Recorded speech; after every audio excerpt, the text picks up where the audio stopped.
Hey les bambins, j'espère que vous allez bien, en tout cas moi ça va nickel. On se retrouve aujourd'hui pour une nouvelle vidéo sur l'Europa League Conférence, les qualifications du 17 août avec 8 matchs analysés ensemble qui sont les suivants. Punic contre Bodo Glimt, Beşiktaş Istanbul contre Neftchi Bakou, Dynamo de Kiev contre l'Aris Thessalonique, Nordjylland contre le Steaua Bucarest, le PAOK Thessalonique contre l'Hajduk Split, Maribor contre Fenerbahçe, Lucerne contre Hibernians et Hearts of Midlothian contre Rosenborg. Voilà, n'hésitez pas à venir nous rejoindre sur le site VIP, les réseaux sociaux, tout à l'écran et en description. N'oubliez surtout pas de mettre vos pronostics et vos critiques positives ou négatives, ça fait toujours avancer. N'oubliez pas le petit pouce pour faire monter la vidéo le plus haut possible et rejoignez-nous. On est au-delà des 14 000 abonnés, on est en train d'arriver tranquillement vers les 14 100, c'est exceptionnel. J'aimerais également revenir sur mes résultats. Je suis transparent maintenant au possible avec cette nouvelle saison qui a commencé le 18 juillet pour moi avec la Coupe du Monde féminine, les qualifications Europa League, Europa Conférence et Ligue des Champions. Et maintenant donc les championnats nationaux qui ont débuté le week-end dernier. Vous pouvez donc voir sur le mois d'août, rappelons que le mois de juillet j'avais fait 57%, ce n'était pas extraordinaire, mais là sur le mois d'août c'est beaucoup mieux, on tutoie les 70% de réussite. Et hier, j'ai vraiment été inspiré. 4 scores exacts sur les 8 pronostics proposés, 7 réussis sur 8. Et encore, j'ai failli avoir le score exact de la Suède contre l'Espagne, mais les Suédoises ont encaissé un but quasiment dans les arrêts de jeu, perdant 2-1.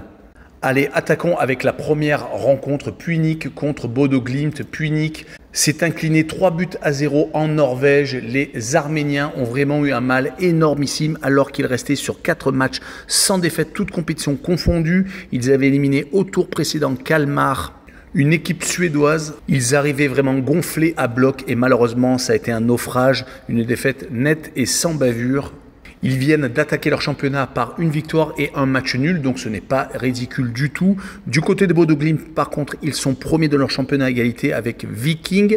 Donc ils ont vraiment tout à gagner, à aller le plus loin possible et à participer, si possible, à la Ligue Europa Conférence. Rappelons qu'il y a 2 saisons, ils étaient allés en quart de finale et avaient été éliminés par la Roma, réussissant d'ailleurs à battre le club romain à 2 reprises en phase de poule et en phase éliminatoire. On peut rappeler qu'ils n'ont pas eu de rencontre nationale ce week-end. Ils se sont vraiment concentrés sur cette opposition contre Punic et pour aller le plus haut possible. C'est pour cette raison que je les vois s'imposer 2-1 en déplacement et je verrai les 2 équipes marquées pour assurer le coup avec une cote à 1,67.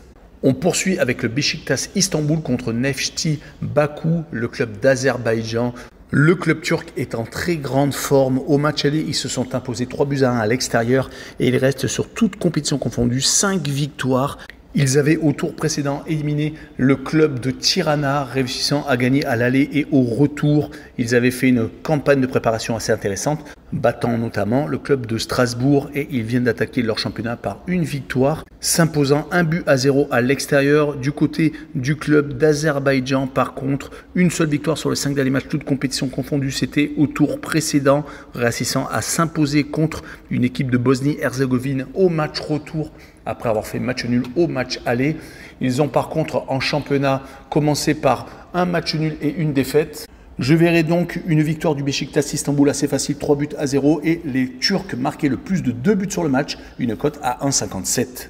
On poursuit avec le Dynamo de Kiev contre l'Aris Thessalonique, le club grec. Les Ukrainiens sont bien entendu avec leurs matchs amicaux en terrain neutre à cause du conflit russo-ukrainien comme Dnipro, le club ukrainien qui avait été éliminé par le Panathinaïkos.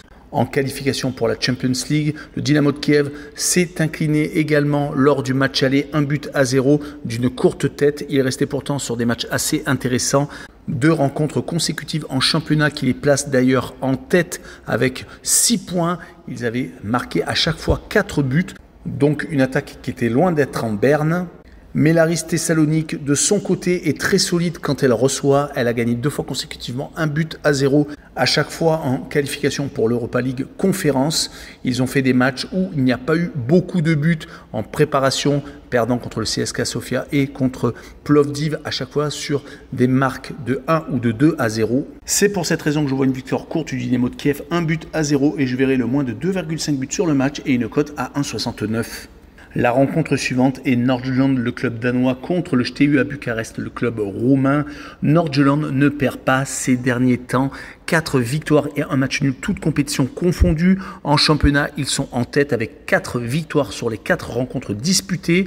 Du côté du STEA Bucarest, 4 matchs également, 4 victoires également. Donc les deux formations sur la même dynamique. 4 victoires et un match nul également pour le club roumain, qui vient de se faire accrocher par le club danois au match aller. Sur cette rencontre, je vois une équipe assez accrocheuse également et je vois une victoire de Nordjylland, 1-0 à la maison, et je verrai le moins de 3 buts sur le match et une cote à 1,53.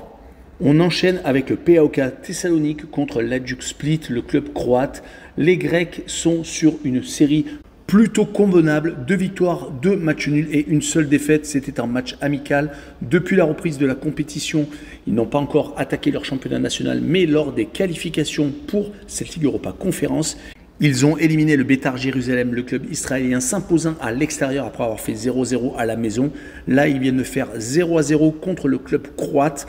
Du côté de l'Hajduk Split, 3 matchs, 3 victoires en championnat croate. Donc c'est vraiment parfait, avec des victoires contre le Dynamo de Zagreb, Rijeka, donc que des équipes du haut de tableau, et dernièrement contre une équipe mal classée. Et ce match nul contre le PAOK Thessalonique montre qu'ils sont ultra motivés.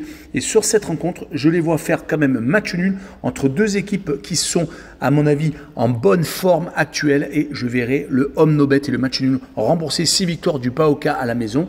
Donc le score est 1 but partout. Et je verrai une cote pour le Home No Bet à 1,66. La rencontre suivante est Maribor contre Fenerbahçe, les Slovènes contre les Turcs. Maribor au match aller s'est incliné 3-1, il n'y a pas eu photo.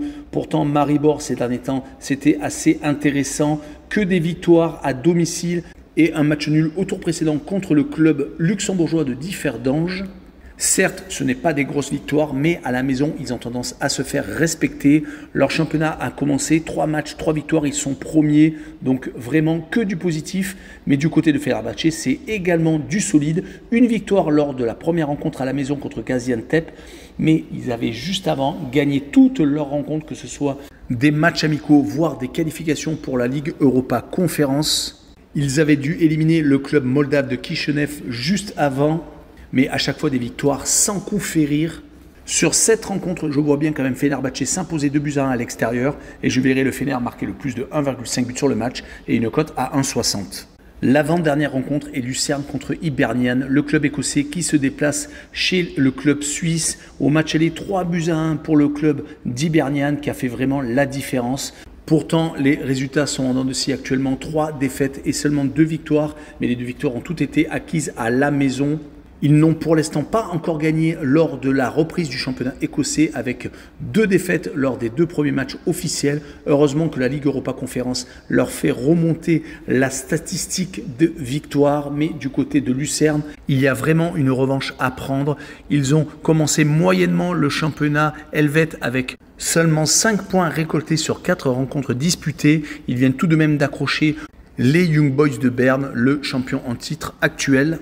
Et il reste tout de même sur 4 matchs sans victoire après avoir éliminé au tour précédent Djurgården. Ils n'ont pas réussi à se défaire de Saint-Gall, une autre équipe suisse, et donc des Hibernians au match aller. Mon pronostic sera tout de même une victoire de Lucerne à la maison, 2-1, et je verrai le plus de 2,5 buts sur le match et une cote à 1,72. On finira avec Hearts of Midlothian contre Rosenborg.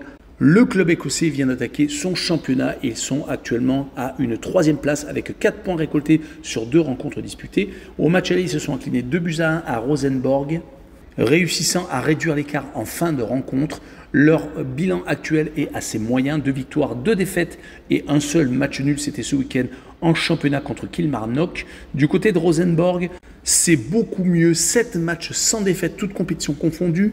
En championnat, ils sont certes 8e, mais ils ont franchement redressé la barre avec 4 matchs sans défaite. Mais en Ligue Europa Conférence, ils se refont vraiment la cerise, ayant réussi à éliminer au tour précédent Crusader, un club nord-irlandais. Sur cette rencontre, je vois bien un match nul, 1 but partout, et je verrai les 2 équipes qui marquent pour assurer le coup avec une cote également à 1,72. Voilà, on en a fini avec cette vidéo. N'hésitez pas à venir nous rejoindre. Jolly Bang Bang!